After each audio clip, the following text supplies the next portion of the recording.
They call it a system, a ladder, a path to success. They give you the rules, a pat on the back, and tell you to work hard, but they omit the crucial truth. The game is rigged. The ladder is missing rungs. And the path was designed by your captors to keep you in circles, chasing a horizon that always recedes. You are not a player. You are the fuel that powers the machine. Your sweat and your ambition are the currency that sustains the very walls of your prison. You feel the spiritual exhaustion of moving fiercely but going nowhere. This is not burnout. It is the consequence of fighting a war with the enemy's rulebook. You are a lion trying to win a game of chess designed for sheep. The system was never meant to be conquered. It was meant to be served. Your frustration is the first sign of an awakening, the sovereign within you roaring for a way out. And it exists, not in working harder, but in seeing the architecture of the cage. The great secret of power is not playing the game better than others. It is having the authority to flip the table and declare your own rules, to stop being the piece and become the hand that moves the board. This is not motivation. It is a declaration of war against the tyranny of the status quo. The first rule is simple. The rules they taught you are the enemy's greatest weapon. To win, you must unlearn. Reject the current path. Today, you will learn to rewrite the Matrix's code. Your real training begins now. They taught you that power is a destination, a title, a bank balance. Another lie. Power is not something you acquire. It is a state you inhabit. It is the silent core of self-possession that dictates the terms of your existence. The Matrix works by externalizing your sense of power, making you beg for validation, approval, and permission.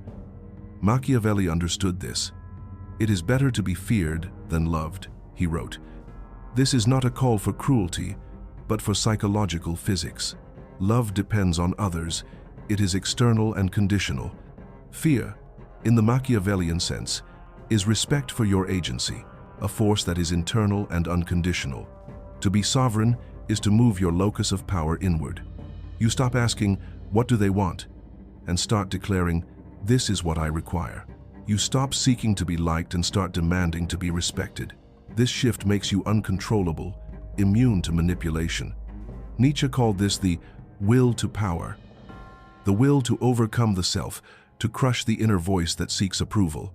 He spoke of the Übermensch, the creator of new values, who looks upon the herd's morality and finds it wanting. Your first act of power is to audit your own values. What did you truly choose, and what was installed in you? Security or freedom? Comfort or growth? The Matrix programs the former. The sovereign chooses the latter. Admit you have been complicit in your own enslavement, trading potential for acceptance. The moment you take responsibility, you reclaim your power. The second rule of war: power is not taken, it is declared. Declare your values, write your moral code, become the sole legislator of your reality. The system will call you arrogant and selfish. Let them talk.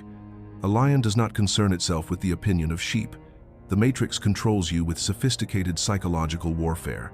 To be sovereign, know its weapons and build your counter protocols. The first weapon is the cult of busyness. It glorifies exhaustion as a merit, but busyness is laziness. It is an escape from the terrifying question, am I doing what is truly important? It is a sedative that keeps you on a hamster wheel. The sovereign's counter-protocol is ruthless prioritization. Understand that a few actions generate most results. Do not manage time, manage energy and focus. Say no to almost everything to create space for the vital few. Your measure is not the hours worked, but the impact created. The second weapon is the myth of the collective. It teaches that your identity belongs to a group, company, nation, tribe. This outsources your thinking, making you a soldier in a war that is not yours. The counter-protocol is radical individualism. The sovereign is a legion of one. They form alliances, but their primary loyalty is to their own mission. Their identity is forged in the fire of their own principles, not handed down by a committee. Their relationships are chosen, not imposed. They are a self-contained universe. The third weapon is the fetish of complexity. The system creates bureaucracy and jargon to make you feel dependent on experts. It is gaslighting on a societal scale to disempower you. The counter-protocol is a commitment to brutal simplicity. The sovereign seeks the first cause, the essential truth.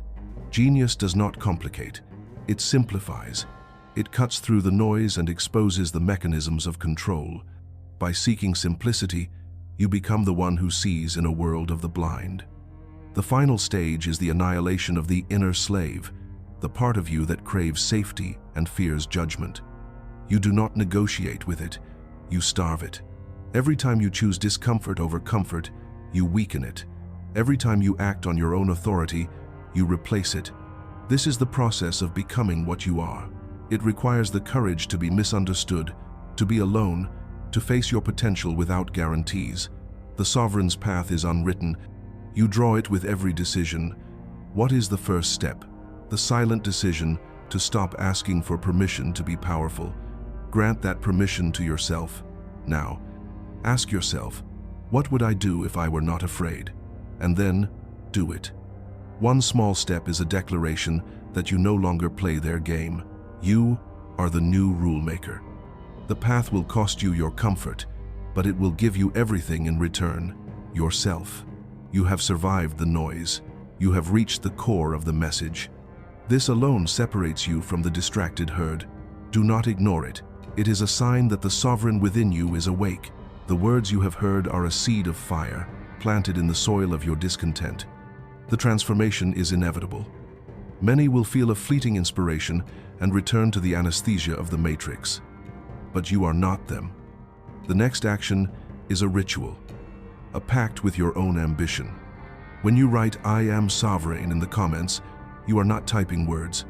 You are voting for your future self, declaring that the old ways are dead. This channel is not a channel, it is a fortress. Subscribing is an oath of loyalty to your potential.